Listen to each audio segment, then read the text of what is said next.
You're about to be entertained by some of the biggest names in show business. For the next hour and 30 minutes, this program will present in person such bright stars as... Eddie Arnold. Eddie Cantor. Jack Carson. Olivia de Havilland. Phil Foster. Tommy Henrich. Martha Raye. Evelyn Varden. Meredith Wilson. And my name, darlings, is Tallulah Bankhead.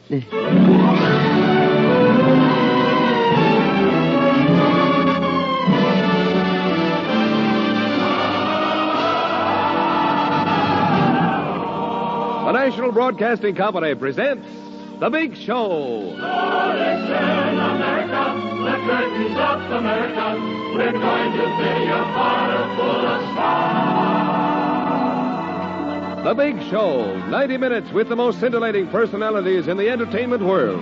Brought to you this Sunday and every Sunday at the same time as the Sunday feature of NBC's All-Star Festival. And here is your hostess, the glamorous, unpredictable... Tallulah Bankhead.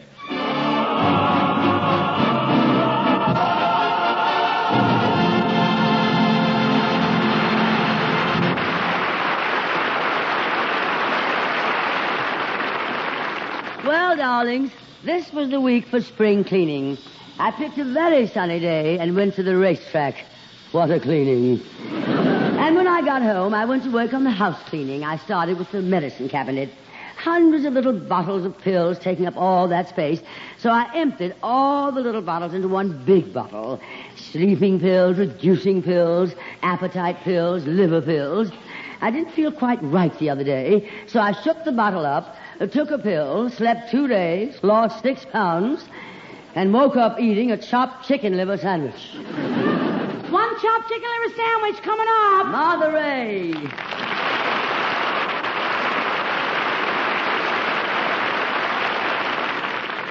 You want mustard on that sandwich? Martha, no, I wasn't ordering. Hold your mustard. I don't want a sandwich. Hold your sandwich.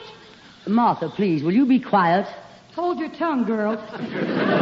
That's better. What is this short order character you're doing here? Oh, didn't you know? Well, that's the way I broke into the movies. You see, when I first went out to Hollywood, I figured that somebody might discover me if I took a job as a waitress in a Hollywood restaurant. And sure enough, just like in the movies, a talent scout came in one day, and he says, "Who is that beautiful girl?" So I went over and found out. Well, how did you finally get into the movies, darling? Oh, it was easy. You see, one day a director came in, took one look at me, and he put me in the pictures. A director took one look at you and recognized your talent and your ability? No, he recognized me. I'm his sister. That's a good one, huh? Bye. Well, that was relatively easy. Tell me, darling, what have you been doing lately? Now, where did you get that lovely suntan? In Miami. Really? Miami where? Miami where? Miami, Florida, that's where. Oh, Florida, of course. You were on vacation. Well, I worked in a nightclub, but during the day I was on the beach. Oh, I wish you could have seen my bathing suit. Nobody else could. Oh, I see. You wore one of those bikini bathing suits. Huh? Speak up, girl. Speak up. Oh, you know the bikini bathing suits. A very scanty swimsuit named after that coral reef in the Pacific, the Bikini Atoll. Well, mine was named after nothing at all. Oh, I know what you mean. Oh, I wouldn't buy one of those bathing suits unless the label said guaranteed not to shrink. Well, that's what it said, and they were right. That was the only thing that didn't shrink, the label. Well, how could you swim in it? Barely. Barely, that's a joke, son. You see, I had a job on the beach there as a life-saving guard. Really, darling? Doing what? Saving lifeguards. Saving lifeguards? You're supposed to save women and children from drowning. Well, you save who you like, and I'll save who I like. No, but Martha, I'm more interested in your nightclub act. You see, when this show takes a summer vacation, I'll have 3 months before we come back in the fall. And I thought maybe that I could play that nightclub you own in Miami. Martha Raye's 5 o'clock club, isn't it? Yes, it's the 5 o'clock club. And thanks for the club, Tallulah. Not at all, darling. But Tallulah, tell me, have you ever been on a nightclub floor? Too often, darling. I'll read it to you. There's nothing to it. You slip the waiters a few bucks and they applaud for you. Oh, clack. If they don't, I'll clack them in the head. But I don't think I'd have the nerve to get out on a nightclub floor. I'd be petrified. Well, that helps. Look, Tadul, I'll speak to the man who owns the nightclub where I work. He's a nice guy, but sort of a kind of a goon. I've known him for years. He lets me use his cabana on the beach during the day.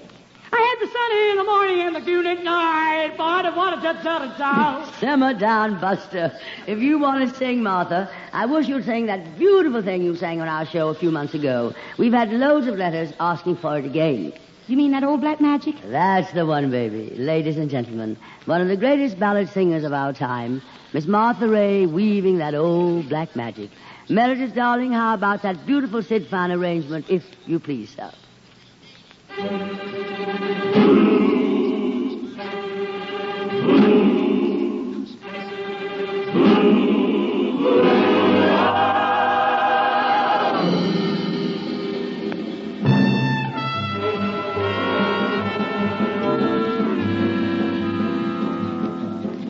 That old black magic has me in its spell.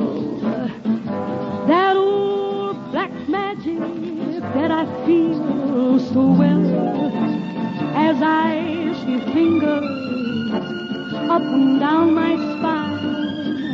It's the same old witchcraft when your eyes meet mine.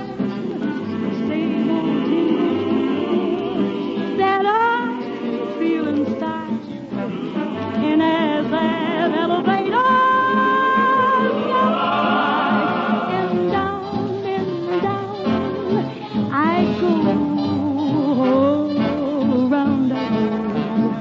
like a leaf that's caught in time. I know I should stay away, but what can I do?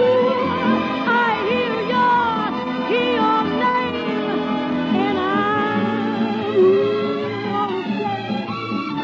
I'm aflame with such a burning desire.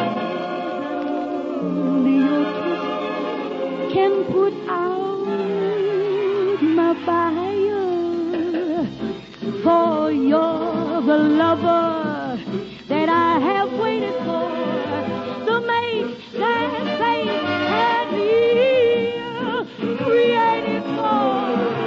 And every time your lips meet mine, baby, down, I go, all around I go. In a spin, ooh, I'm loving the spin I'm in under that old black magic called love. I stay away, but what can I do? I hear your name, and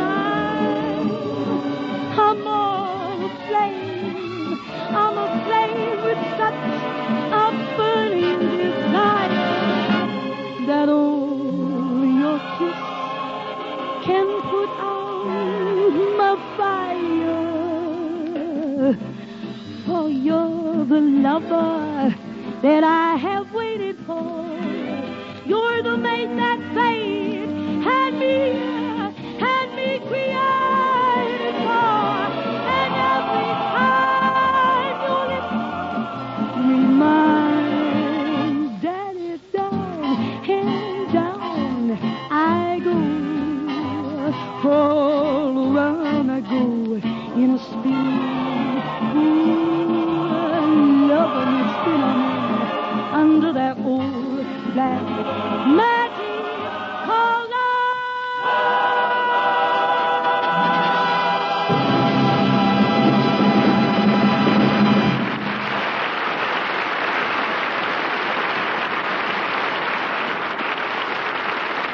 Wonderful, Martha.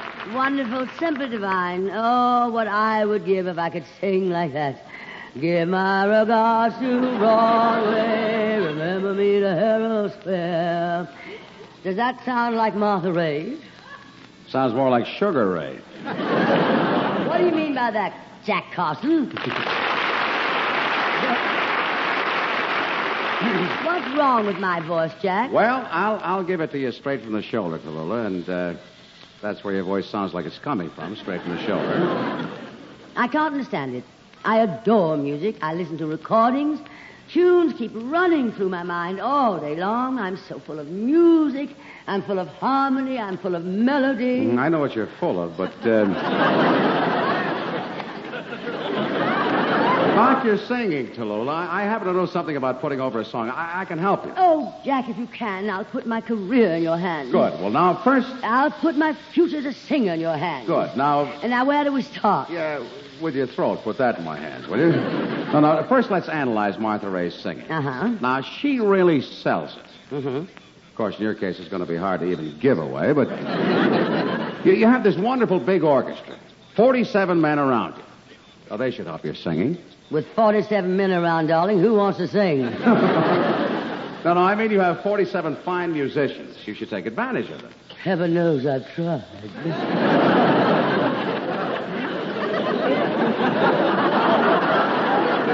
I think I see what you mean. Well, let's take Old Black Magic and see how you do with that. Now, a little piano, please, huh? That old black magic has me in its spell. Now, try that. That old black magic has me in its spell.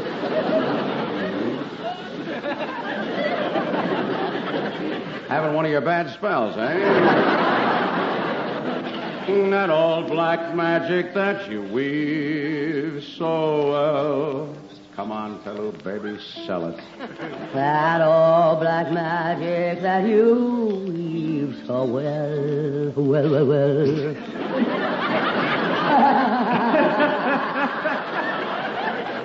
Sounds like spot welding, doesn't it? Those icy fingers up and down my spine. Take it. That same old witchcraft when your lips meet mine. Mm-hmm.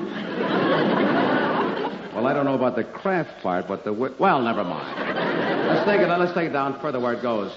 Aflame with such a burning desire. Sell it to baby. That only kiss can put out the fire. Well, did I sell it, honey? Sort of a fire sale. But why did you give up singing? Now, just a minute. Another Martha Raye you'll never be. You'll never give out like she does. You haven't got the large mouth she has. No, forget it. There must be something else you can do. Something else? Yes. Listen here, you fugitive from a Dennis Morgan picture. Huh? You overgrown Milwaukee Freddie Bartholomew. Oh, I was wrong. You have got a big mouth. But look, kid, I wasn't trying to belittle you and your singing. You can't have a rate with a singer like Martha because you just haven't got the physical equipment. It isn't as if you haven't got as much or even more, but it's just when it comes to singing. When it comes to singing, you've got the wrong kind. Martha has a natural feel for singing. She really belts out a song. Why can she and why can't I? Well, she has the vocal cords for it. Now, I'll admit she can hit high notes and I She has the larynx for it. Yes, I guess she's sitting pretty. She has the background for it. Well, you have quite a bit of background yourself. Why don't you go put it down somewhere while I present our next star?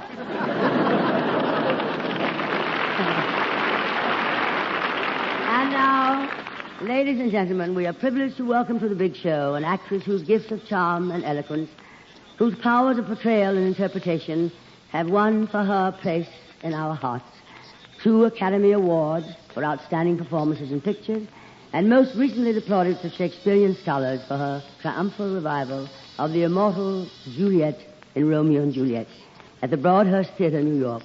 Here is Miss Olivia de Havilland.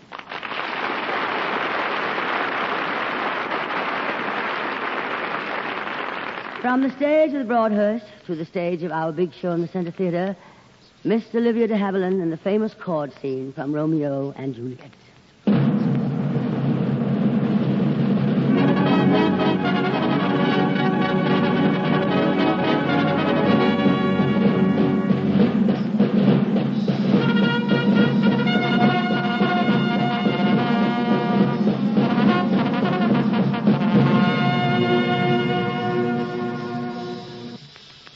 Ill feeling between the great houses of Capulet and Montague in 15th century Verona, Italy, has reached a stage of explosive tension. Unknown to both families, however, Juliet, daughter of the Capulets, and Romeo, son of the Montagues, have been secretly married at noon of this very day.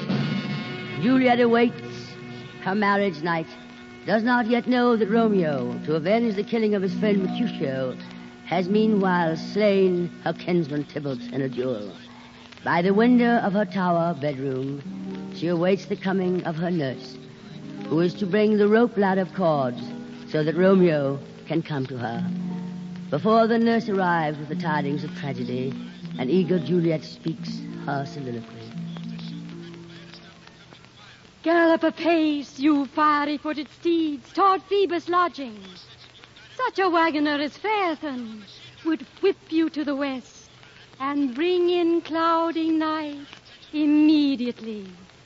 Spread thy close curtain, love-performing night, that runaways' eyes may wink and Romeo leap to these arms, untalked of and unseen. Lovers can see to do their amorous rites by their own beauties. Or if love be blind, it best agrees with night. Come, civil night, thou sober-suited matron all in black, and learn me how to lose a winning match, played for a pair of stainless maidenhoods. Hood my unmanned blood bating in my cheeks with thy black mantle, till strange love, grown bold, think true love, acted, simple modesty. Come, night, come, Romeo, come, thou day in night, for thou shalt lie upon the wings of night, whiter than new snow on a raven's back. Come, gentle night, come, loving black-browed night, give me my Romeo. And when he shall die, take him and cut him out in little stars, and he shall make the face of heaven so fine that all the world will be in love with night and pay no worship to the garish sun. Oh, I have bought the mansion of a love, but not possessed it. And though I am sold, not yet enjoyed. So tedious is this day as is the night before some festival to an impatient child that hath new robes and may not wear them. Oh, here comes my nurse, and she brings news. And every tongue that speaks but Romeo's name speaks heavenly eloquence. Now, nurse, what news? What hast thou there? The cords that Romeo bade thee fetch? The cords. Ay me, why dost thou wring thy hands? Oh, well a day, he's dead, he's dead, he's dead. We are undone, lady, we are undone. Alack the day, he's gone. He's killed, he's dead. Can heaven be so envious? Romeo can, though heaven cannot. Oh, Romeo, Romeo, whoever would have thought it? Romeo! What devil art thou that dost torment me thus? This torture should be roared in dismal hell. Hath Romeo slain himself? I saw the wound. I saw it with mine eyes. God save the mark. A piteous cause. A bloody, piteous cause. Pale, pale as ashes. All bedaubed in blood. All in gore blood. I swooned at the sight. Oh, break my heart. Poor bankrupt, break at once. To prison eyes ne'er look on liberty. Vile earth to earth resign, end motion here.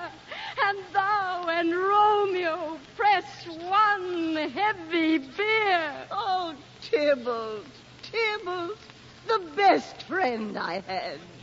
Oh, courteous Tybalt, honest gentleman, that ever I should live to see thee dead. What storm is this that blows so contrary? Is Romeo slaughtered? And is Tybalt dead? my dearest cousin, and my dear lord. Then dreadful trumpets sound the general doom. For who is living if those two are gone? Tybalt is gone and Romeo banished. Romeo that murdered him is banished. God. Did Romeo's hand shed Tybalt's blood? It did, alas the day it did. Oh, serpent heart. Did with a flowering face. Did ever dragon keep so fair a cave? Beautiful tyrant, fiend angelical, just opposite to what thou justly seemst. Oh, nature, what hadst thou to do in hell when thou didst bower the spirit of a fiend in mortal paradise of such sweet flesh? Oh, that deceit should dwell in such a gorgeous palace. There's no trust, no faith, no honesty in men. All perjured, all forsworn, all naught, all dissemblers. Oh, where's my man? Give me some aquavita. These griefs, these woes, these sorrows make me old. Shame come to Romeo. Blistered be thy tongue for such a wish. He was not born to shame. Upon his brow shame is a shame to sit, but is a throne where honor may be crowned sole monarch of the universal earth. Oh, what a beast was I to chide at him. Will you speak well of him that killed your cousin? Shall I speak ill of him that is my husband? Ah, poor my lord, what tongue shall smooth thy name when I, thy 3 hours wife, have mangled it? But wherefore, villain, didst thou kill my cousin? That villain cousin would have killed my husband. Back, foolish tears, back to your native spring. My husband lives that Tybalt would have slain, and Tybalt's dead that would have slain my husband. All this is comfort. Wherefore? Weep I then. Some word there was, worser than Tybalt's death that murdered me. I would forget it fain, but oh, it presses to my memory like damned guilty deeds to sinners' minds. Tybalt is dead. And Romeo, banished. That one word banished has slain 10,000 Tybalts. Romeo is banished. To speak that word, his father, mother, Tybalt, Romeo, Juliet, all slain. All dead. Romeo is banished. There is no end, no limit, measure bound in that word's death. No words can that woe sound.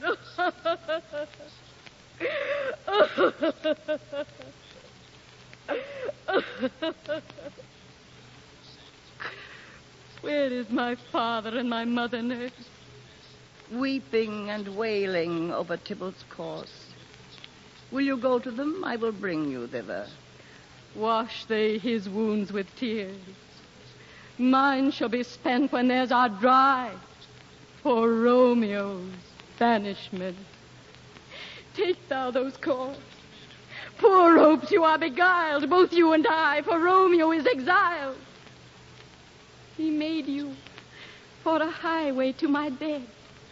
But I, a maid, die maiden widowed. Come, cords. Come, nurse. I'll to my wedding bed. And death, not Romeo, take my maidenhead. Stay in your chamber. I'll find Romeo to comfort you. I wot well where he is. Hark ye. Your Romeo will be here at night. I'll to him. He is hid at Lawrence cell. Oh, find him.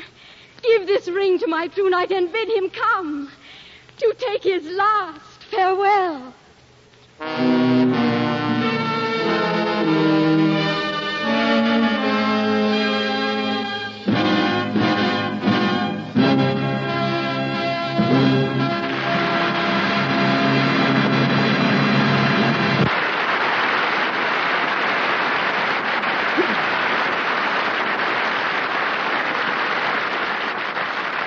Bravo, Olivia de Havilland.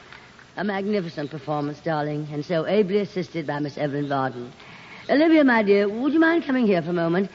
I must say, a more tender, a lovely Juliet I've never seen. Thank you very much, Tallulah. Except, of course, when I played it. Oh? And now, Olivia, we are not going to have a typical petty squabble between two actresses, are we, my sweets?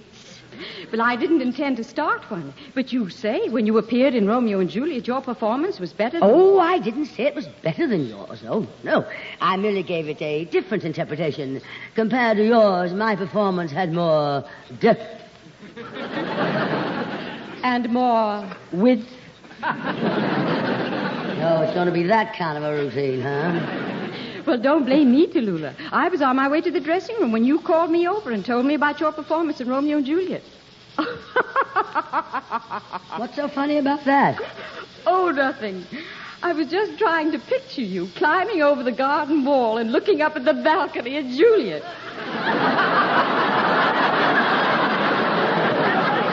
I played Juliet. And not only that, but I revised the part a little. I will admit it may have been too drastic a revision of Juliet because it didn't play as I hoped. How about Romeo? He wouldn't play either. As for criticizing you, my dear, I only saw you for the first time here. I haven't seen the play, but I'd give anything to see you in it. $4.80 will do it. But I'm more interested in these revisions you say you made in the part of Juliet. What were they? Well, as you know, Olivia, darling, Juliet was supposed to have been only about 14 years old, a young girl with old ideas. Oh, and you revised it to an old girl with young ideas. Just a minute, Snake Pit. I happened to have been 14 years old when I played it. Only 14? That's right. And despite that tender age, my Juliet was in the finest Shakespearean tradition. Well, of course, darling. You had the advantage of working with the author. Oh, isn't she sweet?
Anyone but you. Other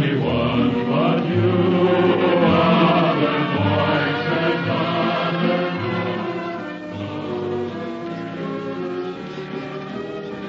You have been listening to Meredith Willson and the Big Show Orchestra and Chorus. I'll take just a moment before we continue to say that this is NBC, the National Broadcasting Company.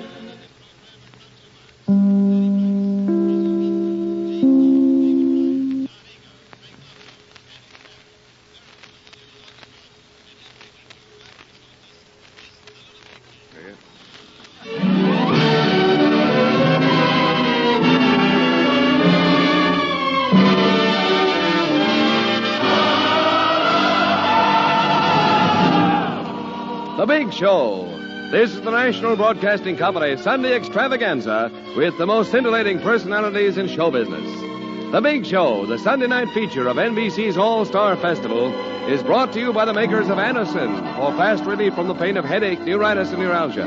By RCA Victor, world leader in radio, first in recorded music, first in television. And by Chesterfield, the only cigarette that gives you mildness plus no unpleasant aftertaste. The cigarette that brings you Bing Crosby and Bob Hope. The big stars on this program are Eddie Arnold, Eddie Cantor, Jack Carson, Olivia de Havilland, Phil Foster, Tommy Henrich, Martha Raye, Meredith Wilson, and his Big Show Orchestra and Chorus. And every week, your hostess, the glamorous, unpredictable Tallulah Bankhead.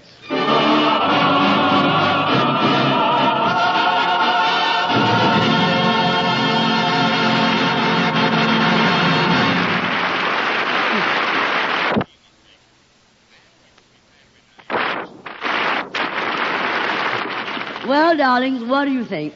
Last week we received 2 awards on this show, and this week comes another from Radio and Television Mirror magazine, voted the favorite newcomer to radio. I hope you won't consider this bragging, which it is. But I just love the inscription on that Radio and Television Mirror award, favorite newcomer. I'm intrigued with that word newcomer. It has such a youthful flavor about it. It's been so long since I've been a newcomer to anything. Anyway, I felt so good about it that I thought I'd celebrate last week and go out to the ball game. I hailed a cab, and who should drive up but Max's taxi, a gentleman who reminds me so very much of Eddie Cantor. Taxi lady.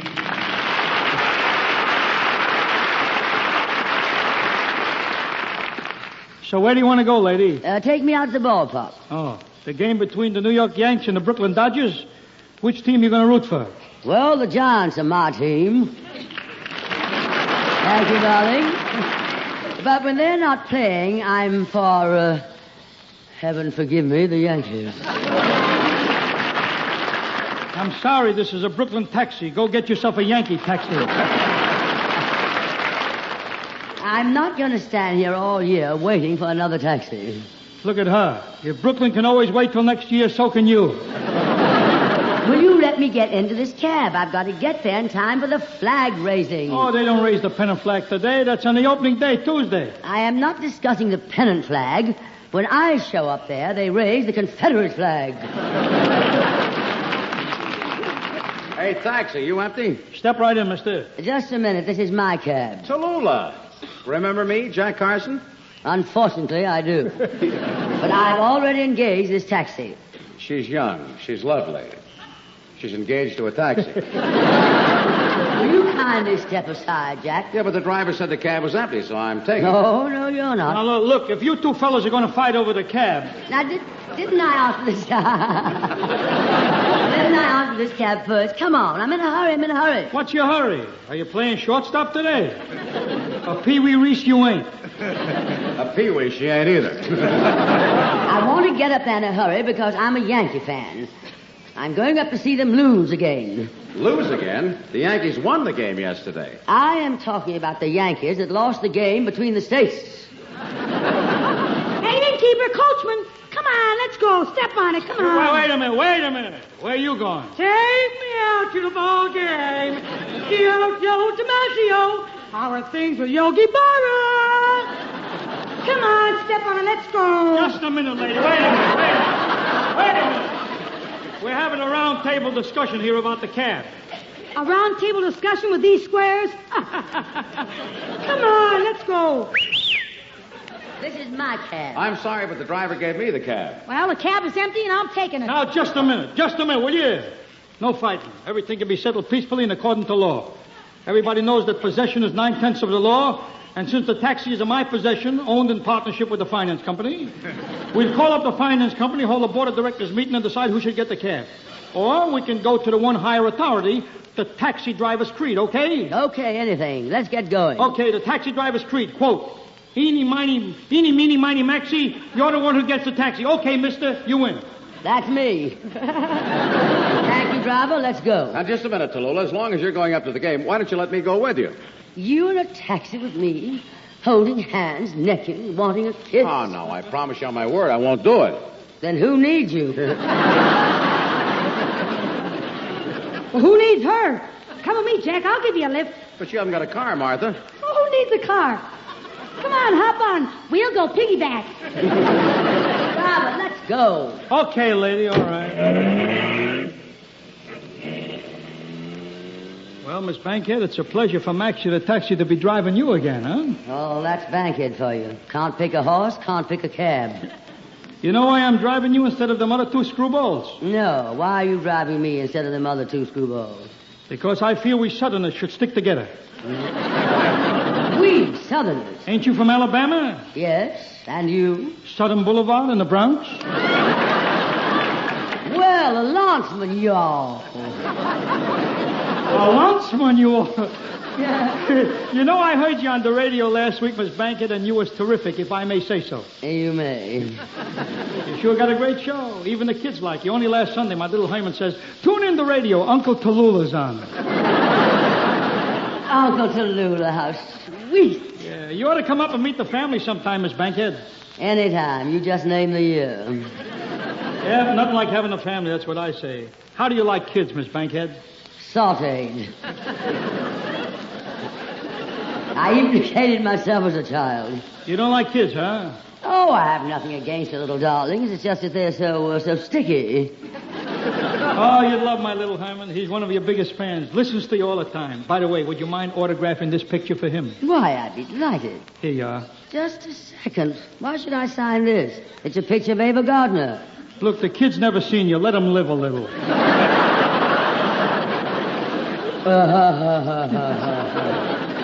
I gather you think I'm unattractive? Oh, I wouldn't say you was homely. Thank you. On the other hand, you're no Humphrey Bogart. No, Miss Bankhead, I would say you're a great deal like my cab.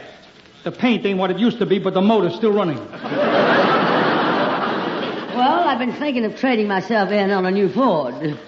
Maxie, I'm going to be late for the game. Can't you hurry, darling? You show people are all alike. Even when you're going someplace to relax, you're in a hurry. You should take things easy, Miss Bankhead. Yes, I suppose you're right. Sure, a little rest never hurts nobody. For example, don't you feel better when you go to bed at 9:30 and drink a nice glass of warm milk? When I go to bed when and drink what? What's the matter? Don't you drink milk? I did once on a dare. I take it you don't like milk. I can't stand the stuff. It makes me violently healthy. I'm partial to Coca-Cola with a yogurt chaser. Oh, Maxie, can't you go any faster? It feels like we're standing still. We are standing still. I stopped for a light. Well, hurry and get away. What's the rush? The red light clashes with my dress. Besides, I don't want to miss the ball game. Relax, I'll get you there. Here, have a smoke. Oh, thanks. Got a light? Yes, I've got one. Ah, say, that's good. Should be. It's clear Havana. I never smoked the Panatella shape before. What on earth was that? It's that sailor on the corner. He's whistling. His Bankhead closed the door. He's only whistling for the cab. Oh, well, I couldn't take any chances. If I was wrong, I'd never forgiven myself. Now we can go, Miss Bankhead. The light just changed. Oh, just a moment. I think you better throw the cigar away. Why? That sailor just saluted me.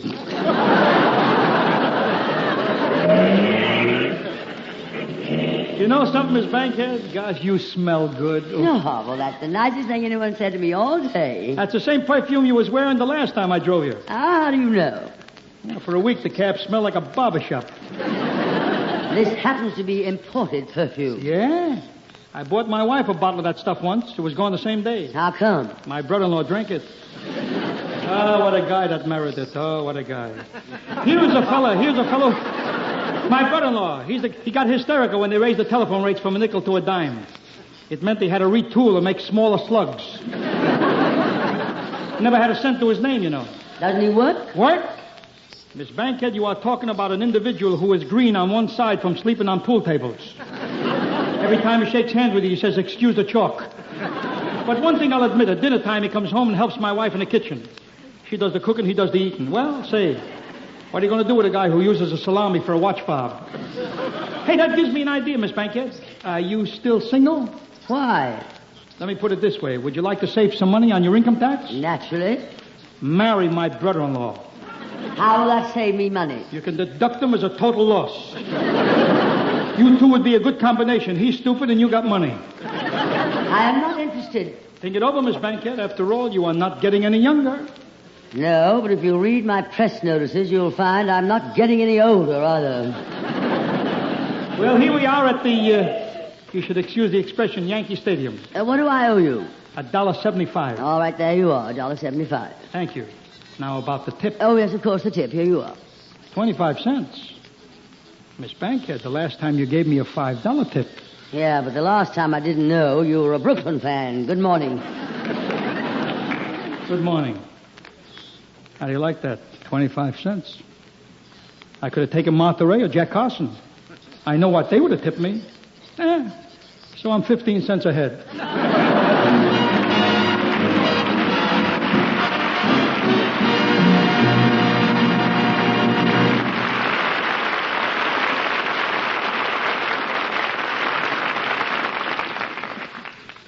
If you'd like to know a quick, easy way to ease the pain of a headache, neuritis, or neuralgia, then by all means try Anacin.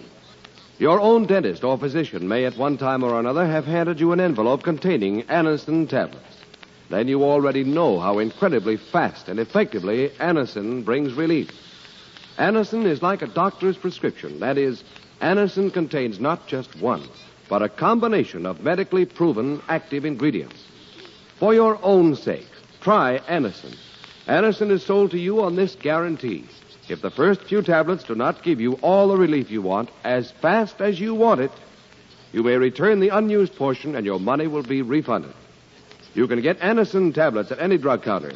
Anacin comes in handy boxes of 12 and 30 tablets and economical family-sized bottles of 50 and 100.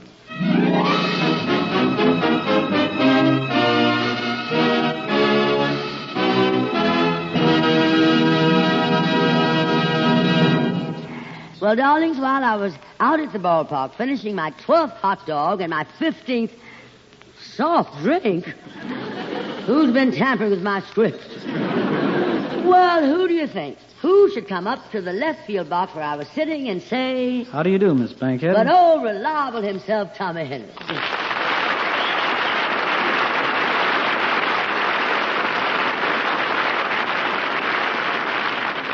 Well, Tommy, I've been looking for you to come up to bat. Where have you been? Oh, I'm coaching this year, Miss Bankhead. You know, in this business, by the time you get to be 35, you're all through playing. Not me, darling. When I was 35... I mean, when I get to be 35, I'm going to retire, too. You mean you're going to stop playing, too? Oh, no, I mean retire from the theater. I'm going to keep on playing. Well, in your business, I guess you can. But towards the end of last season, I was having trouble getting to first base. I've been having that trouble for years, darling. When I did get on third base and somebody would hit a long, high ball, I'd have trouble getting home. Me, too. One long high ball, and I have trouble getting home. Hey, Tallulah, introduce me. Go away. Tell me, Tommy. Oh, come on, don't be a hog. Come on. Introduce me. Hey, who's the creep? Mom, this creep just happens to be Tommy Henrich. I mean, this is Tommy Henrich. This is Tommy Henrich? Get out of here. This crumb? Are you kidding? Tommy Henrich? What do you got, bats in your dugout? Tommy Henrich.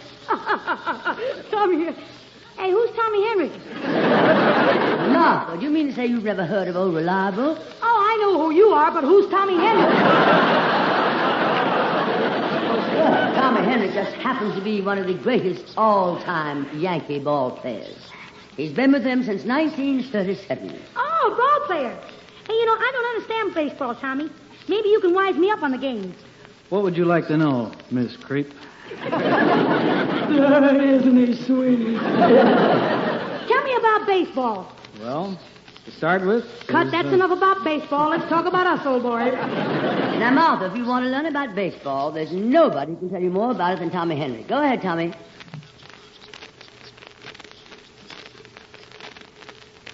Well, first, I guess you have to know that there are 9 men and 4 bags. You mean that men and women play together? Come on, Tommy. You Just 9 ball players to a team. Haven't you ever seen a ball game? Oh, sure. You know, my favorite ball player is, what's his name? Oh, you know, the one that looks like Joe DiMaggio. Looks like Joe DiMaggio? Yeah. Well, I remember seeing in the paper one day, Joe DiMaggio's double wins game.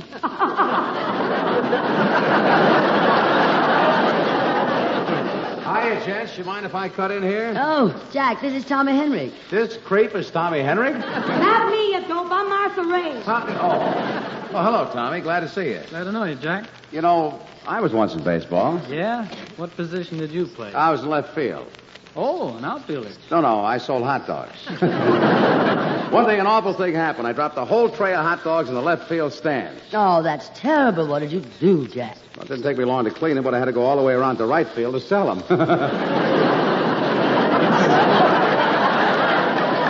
Tommy, this is something I happen to know about you. You're quite a singer, aren't you? Oh, I don't know. During the winter, I sing some barbershop quartet numbers. Well, how about singing something for us? Well, I can't do much without the other three fellas. Oh, what a flimsy excuse. I sing. I don't need any excuse like that. I've heard you sing, Miss Bankhead. There is no excuse. 3 other fellas, indeed. I'm a whole quartet by myself. Listen to this, darlings, in spite of my cold.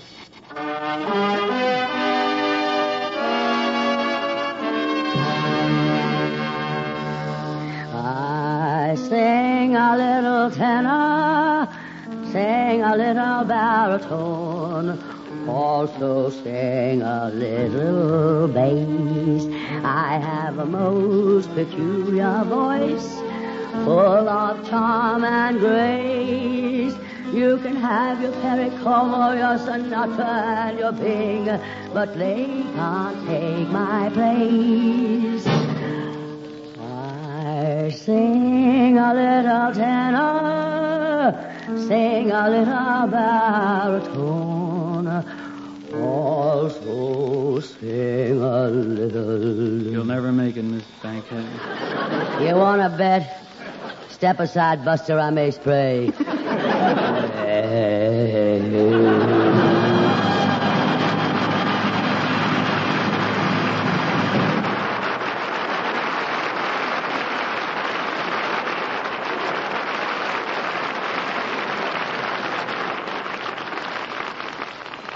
Here's a word from RCA Victor. Inch for inch, your best buy in television is RCA Victor 19-inch. It's big, better, more for your money. And here's why.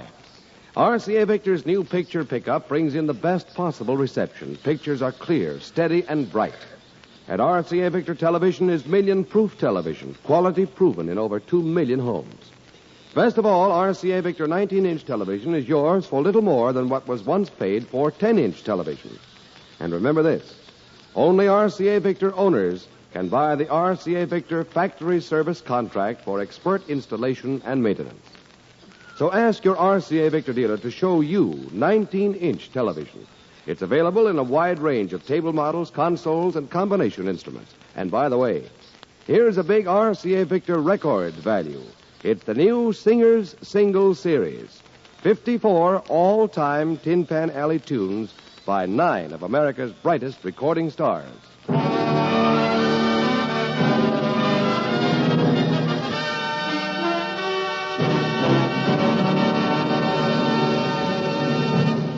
And speaking of RCA, here is one of their biggest recording stars, the guitar-playing, sweet-singing Tennessee plowboy, Eddie Arnold.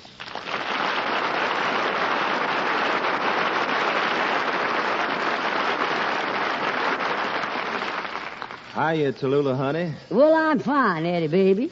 Nice to see you. How you been, Lammy Pie? Oh, I'm fair to middling. I'm having a little trouble there myself. Well, how's everything down home? How's the mint crop on your farm? Oh, we got a big crop of mint this year, about 10 glasses full. Oh, that's slim pickings. What have you been doing since you came up north, Eddie boy? Spine. Well, good for you. Where are you stopping in town, Eddie? The Dixie Hotel. Well, naturally. Seen any shows? Well, I saw the Tennessee Williams play. Well, naturally. In South Pacific. Well, naturally. Mr. Roberts, E. Lee. A lovely play if I ever saw one. And have you taken any of the sights while you've been up here? Yes, I took in a few of them.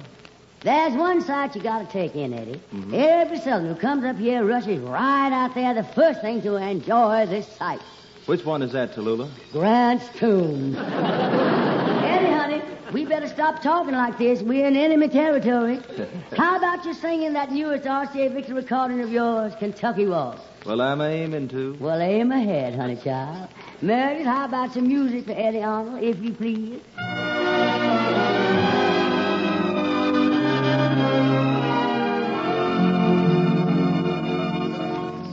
We were waltzing that night in Kentucky by that beautiful harvest moon. And I was a boy that was lucky, but it all ended too soon. As I sit here alone in the moonlight, I see your smiling face, and I long once more for your embrace and that beautiful Kentucky rose.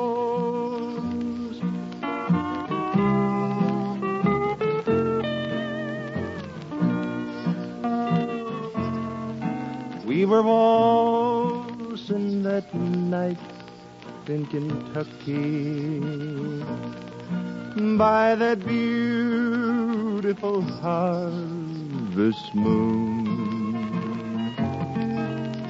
And I was a boy that was lucky, but it all ended too soon. As I sit here alone in the moonlight, I see your smiling face, and I long once more for your embrace and that beautiful Kentucky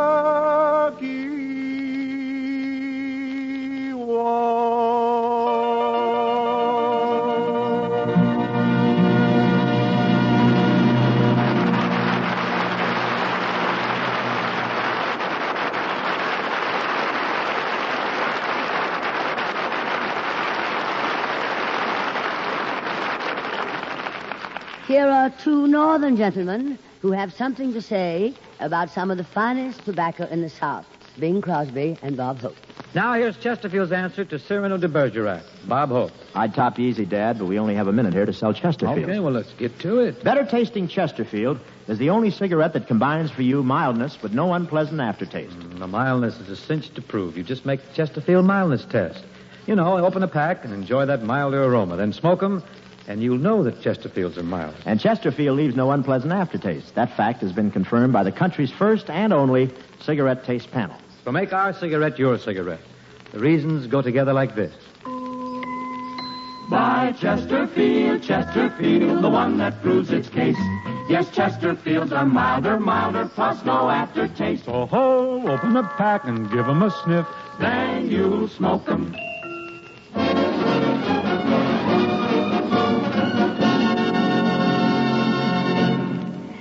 Well, darlings, we have more show for you, but that'll be in just a minute after Ed Hurley, he says. This portion of the program has been brought to you by the makers of Anacin for fast relief from the pain of headache, neuritis, and neuralgia. By RCA Victor, world leader in radio, first in recorded music, first in television. And by Chesterfield, the only cigarette that gives you mildness plus no unpleasant aftertaste. The best cigarette for you to smoke. And now, Tallulah Blossom, honey, if you want to ring your ever-loving chime. I sure do, Ed.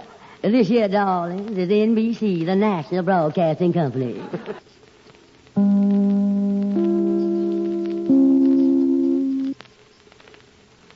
This is the big show, and Tallulah Bankhead is about to introduce her next guest. Yes, ladies and gentlemen, at this time. Oh, Tallulah, if you don't mind, I'd like to introduce this fellow. He's from Brooklyn, and I want you to meet him for more reasons than one, if you know what I mean, Miss Bankhead. Of course, Judy. I mean, Eddie. See, this fellow's a very good catch. They've been trying to catch him for years. Miss Bankhead, may I present a young man who has become generally recognized in the nightclub and variety world as Brooklyn's ambassador to the United States, Phil Foster.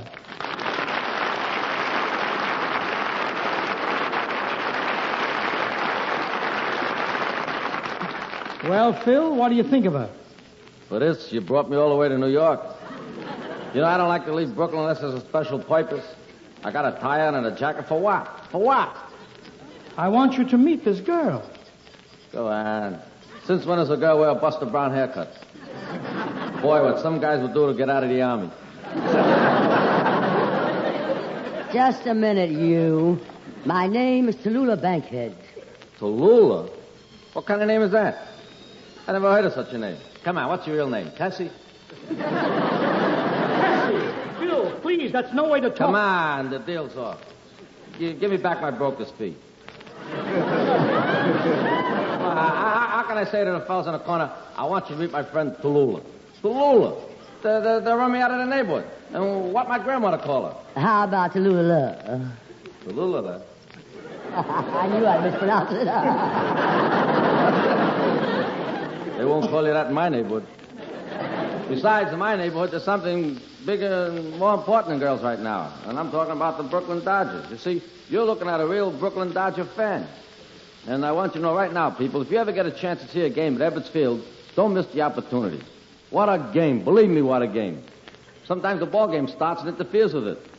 Now, you know, all ball games in Brooklyn start at 1:30. The game starts 1:30. 7:30 in the morning, you'll find this fella standing in line. Something like this. 7:30 in the morning. He wouldn't wait on line this long for a job. 11 o'clock, he yells to somebody. Open the gate! You creep! I'm sweating. My sandwiches are spoiling. Emma! Finally open the gates. If they're waiting in line so long, you figure this guy run to the front row front seat, wouldn't you? Not this fella. His favorite seat happens to be in the 15th row behind a pole. He don't like baseball. About 1 o'clock, somebody in a subtle Brooklyn voice will suggest that the ball game is about to begin. Something like, here comes the Brooks. Who's pitching? This fellow said, let me look. I can see 20-20. 20 inches for one eye, 20 inches for the other eye. It's Hatton. Hatton!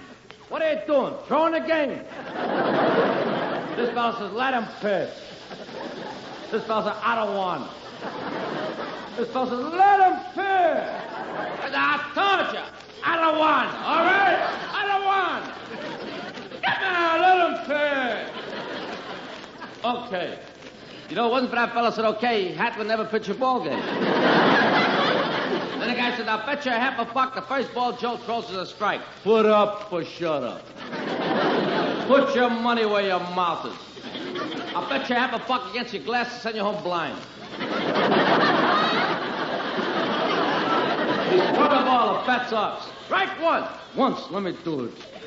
This goes on until about the 9th inning when the Brooklyns are leading 2-1. Possible. So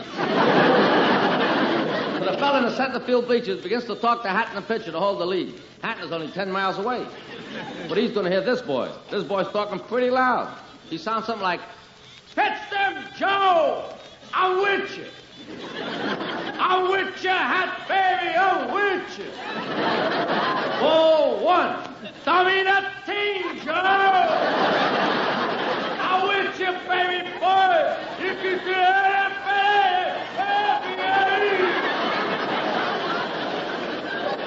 4-3. What are you doing? 4-4. Trade us to the Giants.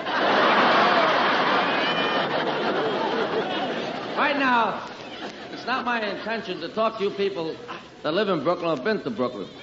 It's my intention to talk to you people having any intention ever going to Brooklyn. You see, we people from Brooklyn realize that whatever you want from life, you can find any block in Brooklyn. It's like a little nation in itself. What are you looking for? Candy store, drugstore, butcher, baker, doctor, whatever you want, and any block in Brooklyn. Now, with this in mind, also in any block in Brooklyn is a thing called a book. This is not to be mistaken with the book of the month. This is the book of the block. My block, the book's name is Fat Melvin.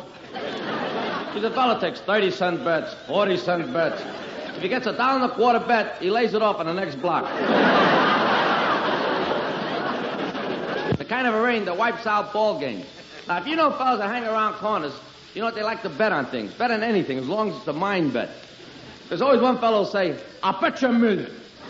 This is not so bad. There's always a guy next to him who says, I'll take half the bet. One day there's a tremendous rain. Can't go to bet on anything. Up to go to the movie. Got to go to a movie when it's raining. You ever see where fellas go to a movie when it's raining? Up, go to college, they hide along the wall. And every so often they push a guy out in the rain just to see if it's raining. When they get to the theater, they always tell that one fella, lay it out. The guy that gets caught buys a ticket, walks aside, he says to one fella, you owe me 45 cents. The fella says, I'll pay you. I'll pay you. The guy says, pay me now, I want to watch the picture. He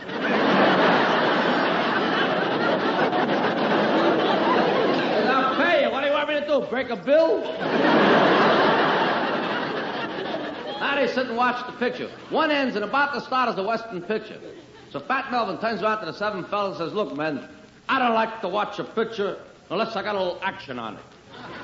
I said, what are you talking about? He said, well, how many guys you figure ought to get killed in this picture? The guy says, 15. He said, you got to bet. Now they're happy. They're betting on a picture.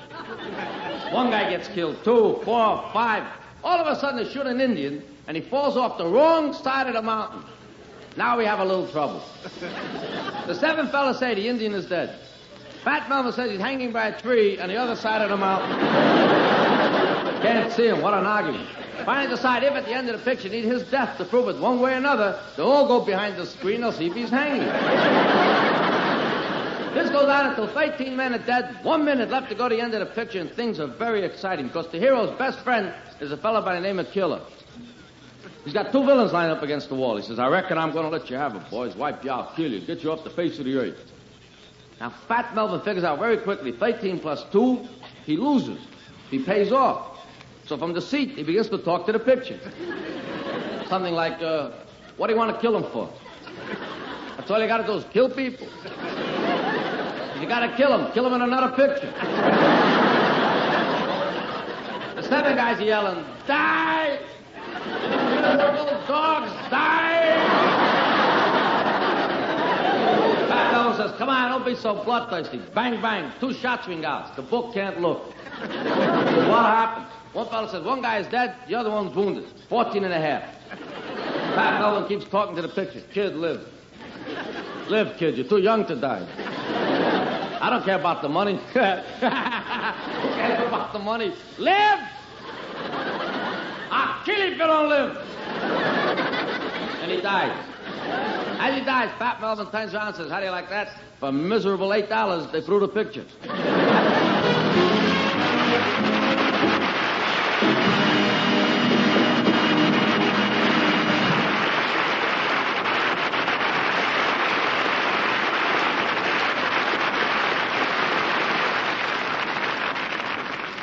That was just hilarious, Phil Foster.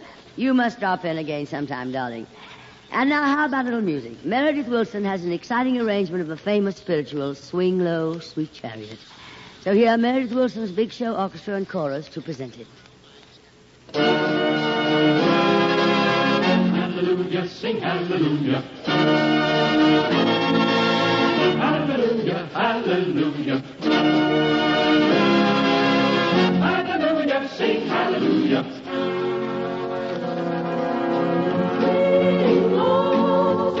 Swing low, swing low, sweet chariot, coming for to carry me home. Swing low, sweet chariot, coming for to carry me home.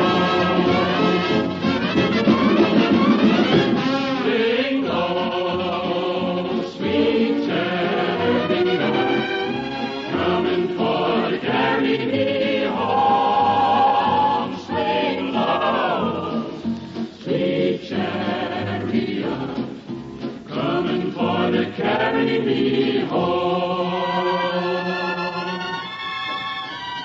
I looked over Jordan and what did I see? Coming for to carry me home. A band of angels coming after me. Coming for to carry me home.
sometimes up and sometimes down, coming for to carry me home. But still my soul feels like it's heavenly bound.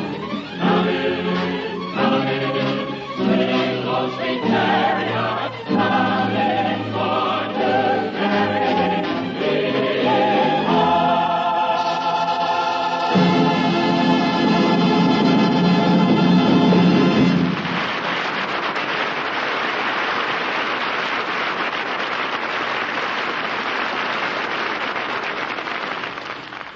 Meredith, as always, that was simply divine, darling. Come here, Meredith. Yes, Miss Bankhead?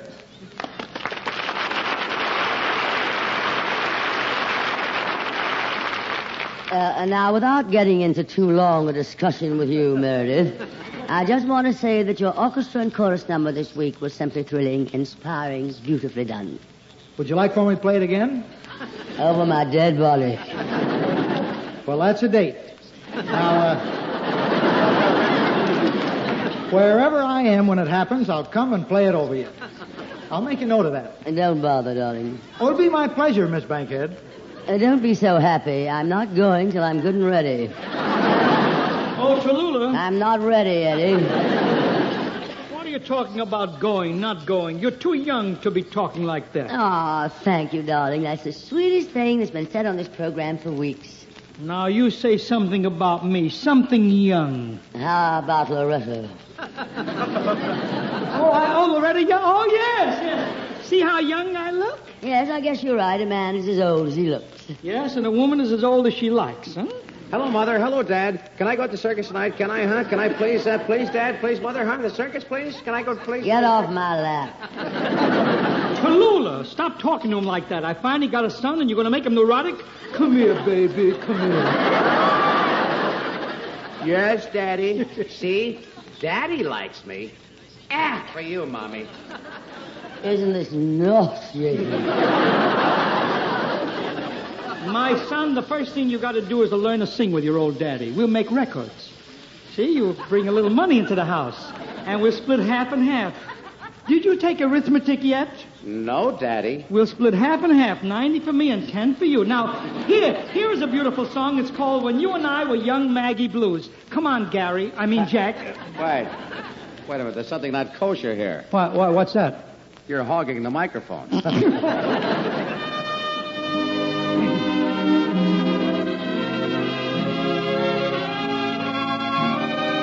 You simply I want take a favorite day, then you flavor to it the hill, with just a note or two of blue harmony. to watch Tell the orchestra to play staccato, and then you jazz a little legato. The creek now the and the creek is a raggy old tune. mill. They know attention to the music that they play, but just rock. Used to long ago. Way on the spot, start to sway, getting hot now. The grave is gone with the broken from the hill. All around I see hill, Maggie, where once the daisy strung. Full of music that you cannot refuse. But I love you the same Tell the band to as play. of old. And when you listen, just Maggie, Maggie, say I've got the when you and I were young.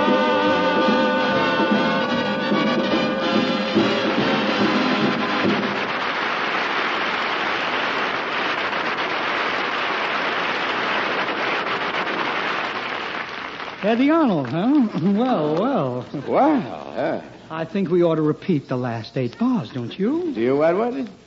Where do you think we ought to pick it up, Edward, boy? From the green grave, huh? That's a pleasant thought. The green grave is gone with the from broken the rhyme. hill. All around I see a harmony. Maggie, where once every the daisy strung. But I love you the same as of old. When you listen, just Maggie, when you and I and I were young.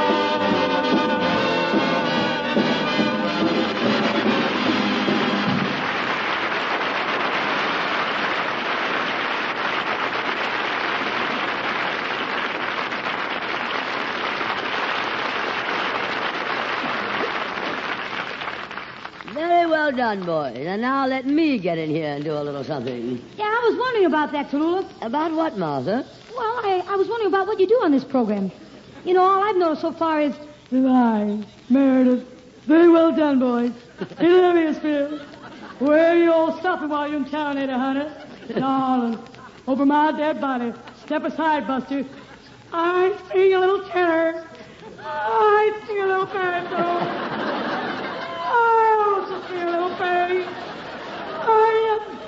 Isn't she sweet? Well done, darling. You had the makings of another Tallulah Bankhead. Do you think the world is ready for two Tallulah Bankheads? That's what I keep telling her. But when I start to say Tallulah... what I started to say, Tallulah, before I stepped on your lap, is that it's a surprise to me to see a big shot, legitimate actress like you doing a bit here on radio. After all, I always think of you as a heck of a great actress. Why, Martha, darling, I'm deeply touched. I actually believe you really mean that. You do? And I must be a heck of a great actress, too. I'll figure that out later. Meanwhile, I'm going to do something here that no other actress has ever done, I believe. I'm going to read that classic poem dedicated to our national sport, which opens its season this week. A poem by Ernest Thayer, Casey at the Bat. This poem was immortalized with the late DeWolf Hopper, and I would like to try and give you my impression of his interpretation.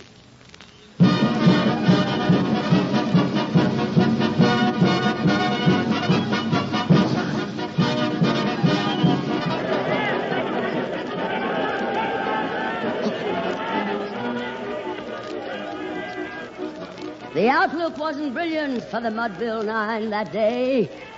The score stood 4-2 with but one inning more to play. And then when Cooney died at first and Barrows did the same, a sickly silence fell upon the patrons of the game. A struggling few got up to go in deep despair.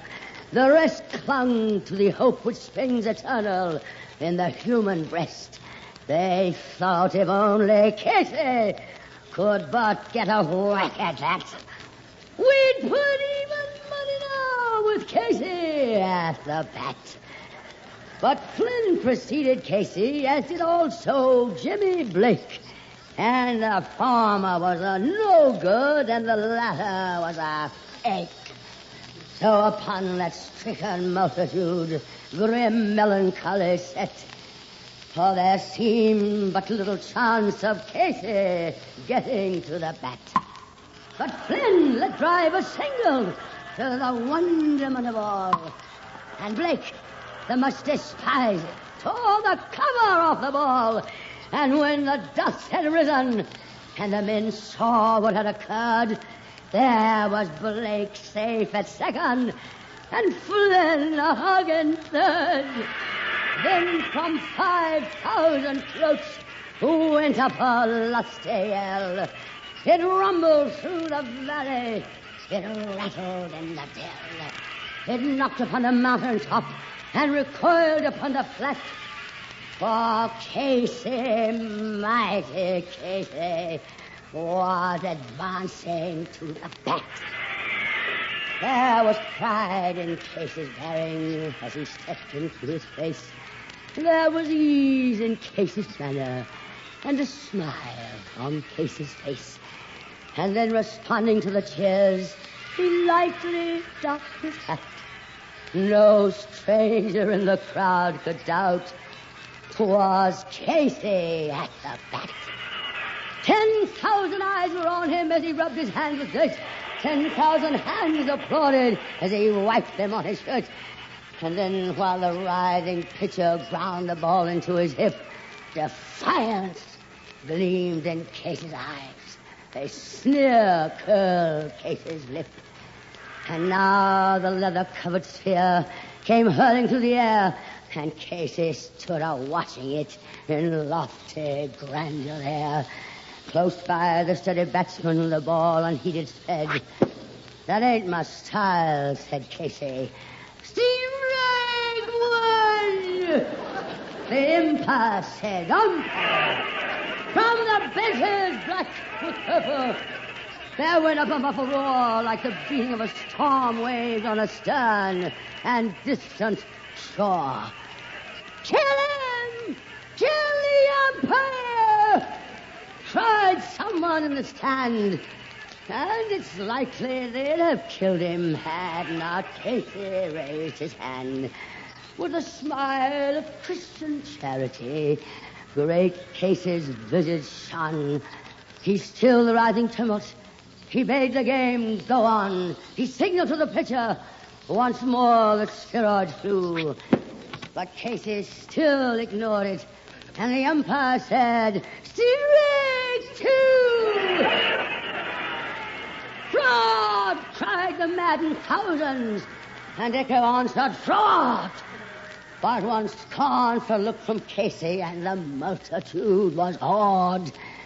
They saw his face grow stern and cold. They saw his muscles strain. And they knew that Casey wouldn't let that ball go by again. The smile is gone from Casey's lips. His teeth are clenched in hate. He pounds with cruel violence his bat upon the plate. And now the pitcher holds the ball. And now he lets it go. And now the air is shattered by the force of Casey's blow. Oh, somewhere in this favored land the sun is shining bright. Somewhere bands are playing. Somewhere hearts are light. Somewhere men are laughing. Somewhere children shout. But there is no joy in Mudville. Mighty Casey had struck out.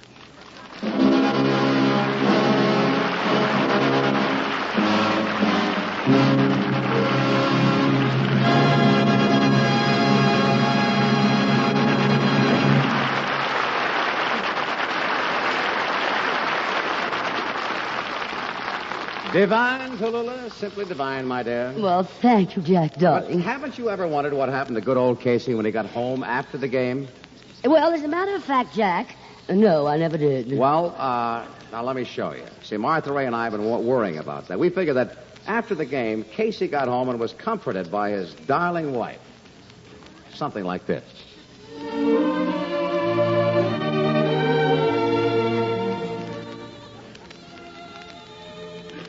Casey, what happened? Come on, that's all I want to know. What happened? Two guys on base and you standing there with your bat on your shoulder, letting all the good ones go by. I want to know what happened. I don't know. I simply do not know. Honest to Tommy Henrich, I simply do not know. It was just one of those things. I was... shut up, you bum. Come on, you know I got old neighbors here watching you on television, and you strike out. Why, you blind bat. Now, just 1 minute. You can call me anything you like, but don't you call my little old bat blind. It's a Louisville slugger. So there. So what happened? I don't know. I simply do not know.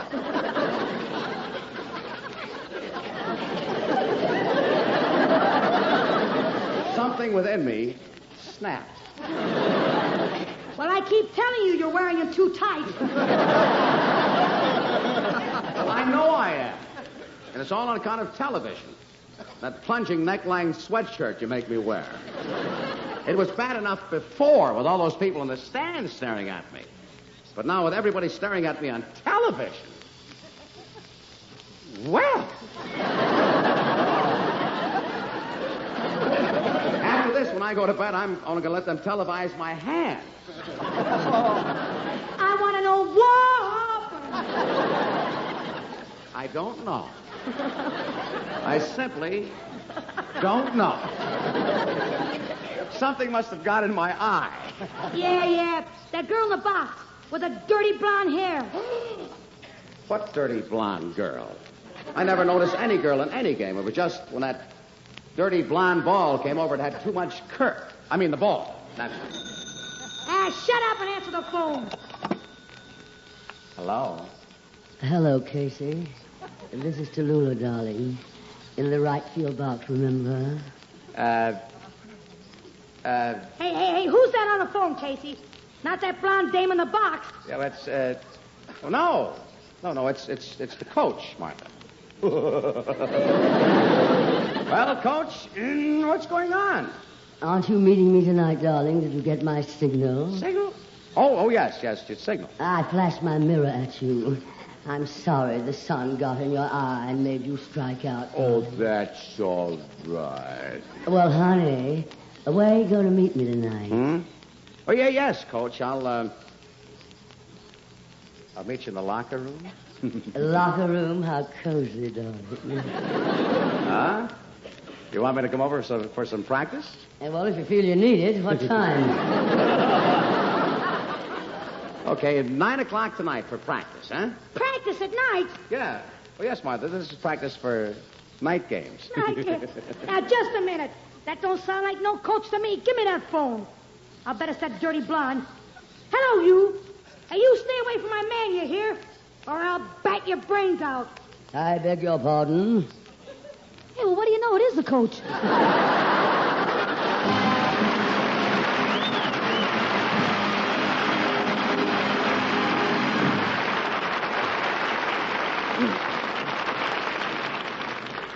We hope you'll be with us next Sunday when we'll have with us Fred Allen, Joan Davis, Portland Hoffa, Judy Holliday, Liza Kirk, Herb Schreiner, Fran Warren, and others. And, of course, our very own Meredith Wilson and the Big Show Orchestra and Chorus. Until then, may the good Lord bless and keep you, whether near or far away. Martha? May you find that long-awaited golden day today. Meredith? May your troubles all be small ones, and your fortune 10 times 10. Olivia? May the good Lord bless and keep you till we meet again. Jack? May you walk with sunlight shining and a bluebird in every tree. Eddie? May there be a silver lining back of every cloud you see. Bill? Fill your dreams with sweet tomorrow. Never mind what might have been. Tommy Henrich? May the good Lord bless and keep you till we meet again. Eddie Arnold? May you long recall each rainbow, then you'll soon forget all the rain. May the warm and tender memories be the ones that will remain. Fill your dreams with sweet tomorrows. Never mind what might have been. May the good Lord bless and keep you until we meet again. May the good Lord bless and keep you till we meet, till we meet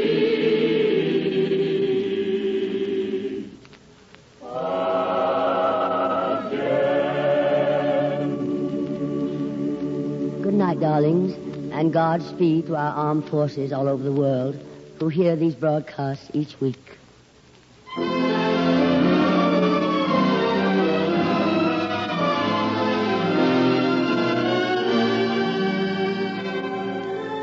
The Big Show is produced and directed by D. Engelbach and written by Goodman Ace, Selma Diamond, George Foster, Mort Green, and Frank Wilson.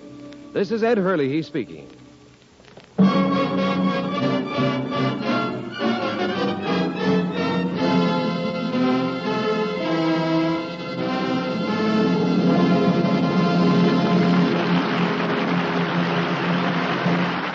a $64 question later. Right now, it's Phil Harris on NBC.